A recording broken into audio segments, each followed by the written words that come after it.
وګورو عدل خان وګورو ما خپل باندې الیکشن کړی دی تاسو نور ملګري وګورئ په ایلند کې هلته کې الیکشن کړو ښه ډېر وډه مبشر او شکر یې کامیابي ترلاسه کړې ده دا د ګورنمنټ پارټۍ اوږد دی دلته هر کس زر زر نفس وډه اخیستی دی چې دومره حق دی چې هغه څه وي نو هغې مطلب دا دی چې یاره دا تاسو له مشرۍ قابل یې نو دا مشر شاه خان یو خبره وکړه چې یاره دا یوت چې دی دا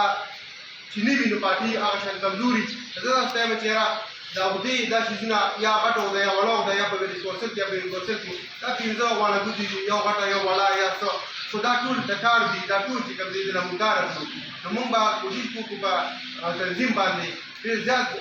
د ملګري په خپله خوښۍ باندې نمبر هر چا سره موږ هم چا سره نیولي ورکړو تاسو راکړئ چې یاره په خپل کلي کې په خپل ځای کې خپل د څه ملګري په بیټک دننه راغونکو او هغوی سره میټینګ وشي انشاءالله مخکې د ایجاد باندې څنګه ووایي چې یو کار به څه کوو هغه به موږ تاسو ته وایي چې یاره څه ټول دې څه نه شي کولی خو زه صرف دا وایم چې یاره ټایم ډېر کم دی او د عزت د ګټلو او مشر د عزت ورکول دا چې کوم دی اوس ټایم دی وجه کېږو به خپل تنظیمونه برابرو جنډا دست ټوپک هر یو شي چې کوم دی انشاءالله دا به یوز کړي او دا به وجه کېږي څو خبرې صرف تاسو ته واضح کول غواړم خو نن یو سړی سیاست کوي او خاص کر پر دې سیاست کوي خو هغه ایم پي ده خو هغه جمعیت دی خو هغه پیپلز پارټي ده خو هغه پي ټي آی ده ما سره څوک په اتحاد کې دي هغه د مشرانو سیټینګ دی خو که کار سره هغه ورکړ او په الیکشن کې ما ته هغه روزي او ما ته وایي چې زما پارټۍ دې وټاکه نو زه ورته وایم چې ته شرم وکړه خو ته په کور کې بجلی ته ناست دی نو هغه زما ملي برتر محمد شرفو خو سویګیس ته ناست دی هغه زما مشر خو کالج کې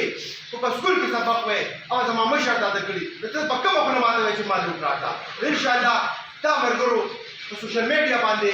هر سړی لګیا دی فیسبوک کوي هر سړي سره موبایل دی خو چېرې یو سړی پوسټ کوي او خپل پارټۍ لیډر صفتونه کوي او وایي چې